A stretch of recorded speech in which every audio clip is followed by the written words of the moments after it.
तत्सवितुर्वरेण्यं भर्गो देवस्य धीमहि धियो यो नः प्रचोदयात्। भूर्भुवः स्वाहा तत्सवितुर्वरेण्यं भर्गो देवस्य धीमहि धियो यो नः प्रचोदयात्। ॐ भूर्भुवः स्वाहा तत्सवितुर्वरेण्यं भर्गो देवस्य धीमहि धियो यो नः प्रचोदयात्।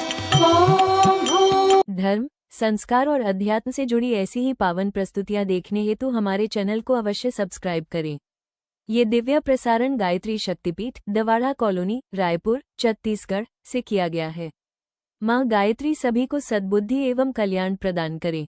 ओम शांति, ओम शांति, ओम शांति।